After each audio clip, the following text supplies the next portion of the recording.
part of any serious crash investigation, our fatality team investigators checked for impairment of the driver. When our officers began checking the grandmother, who has been identified as 55-year-old Kristen Anders of Slidell, she exhibited signs of impairment. The officer conducting the test happens to be a DRE, which is a drug recognition expert, who are highly trained investigators to detect any signs of impairment. It was determined that Miss Anders was under the influence of alcohol and central nervous system suppressants.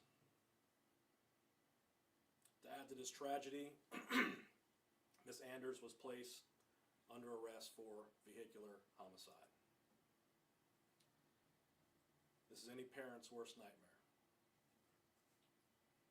I was at the scene this morning, as well as several of the officers you see behind me. And this greatly affects all of us.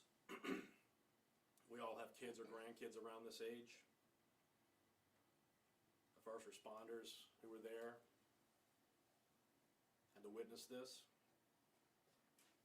So it's hard for all of us, as a community, as first responders. I spoke with the victim's mother several times today, and there isn't anything that I can say to make her feel any better or make this situation better. All we can do is pray for peace. And I just want everybody to understand that this is a very tragic situation for this family. Because not only did they lose their precious 5-year-old child, they're also having to deal with the fact that the grandmother is now under arrest for this incident. Makes a bad situation worse. We can all cast judgment and come to our own conclusions, but nobody, I mean nobody, wins in this case. Any questions? Are you releasing the kid's name at this time? I know it was a 5-year-old boy. Right. Any information on his name, the school he attended? Right. We're not going to release that right now. You know, this is kind of happening really fast, obviously, and we want the family to be able to do what they can. The coroner will release more information later on about the identity of the boy, but yes, he did go to school here at one of our local schools, yes. As far as the grandmother, I know you said she was under influence and anti-depression.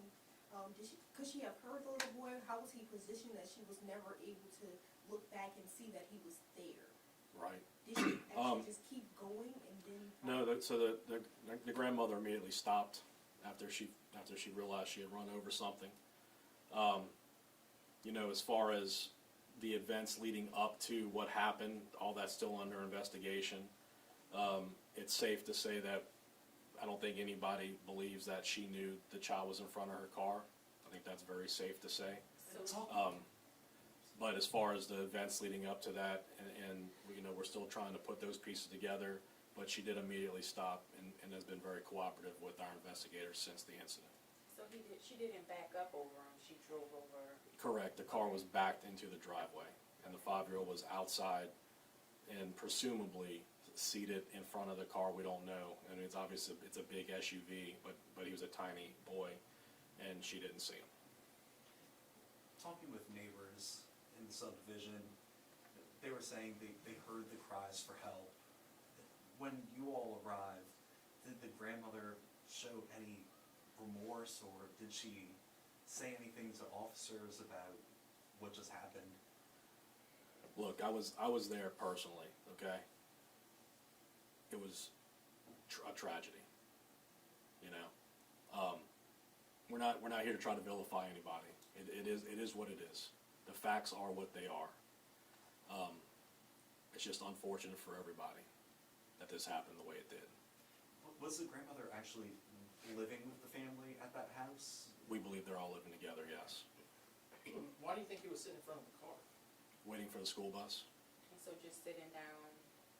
Presumably sitting down in front of the car, but again, small 5-year-old. Could he have been standing? Yes. Could he have been sitting? Yes. We're still putting those pieces together. And I know earlier I spoke with someone, I don't know who, but they were just saying that it was such a horrific scene that you all needed to, you all might be receiving counseling services. If you could just kind of talk about that, and have there been any services provided to you all? Yes, we, everybody who was there, all the officers and first responders will have the ability to, we call EAP, to see a counselor. They want to, yes. Chief, I see the emotion in your eyes right now. I mean, what are you thinking? Look, I have a young daughter, around the same age. These guys behind me, they all have the same situation with kids and grandkids. It's having to deal with a tragedy like this is it's horrible for everybody. You know, it's just there's no words. There's no words. From what I understand, the young boy who died had a sibling. Was that sibling outside at the time as well? So he had two siblings that went to the same school in the same area, and I believe they were in the vicinity. I don't know for sure where they were, but yeah, I mean it was, you know, whoever said it was a tragic scene hit the nail on the head. Could you confirm the school that he attended? Do you all know? I'd rather not. Okay. Rather not say. Did the grandma realize she was impaired? I mean, look, the facts speak for themselves. You know, I mean, what she was feeling and how she was feeling, it's not fair for me to say.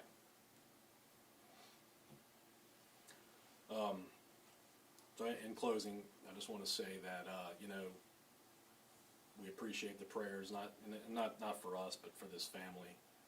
Let's go home tonight, hug your loved ones a little closer, because you know life is precious and we never know when tragedy is going to strike like it did today. And we just need to continue to pray for peace for this family and that they find comfort during this time. Thank you.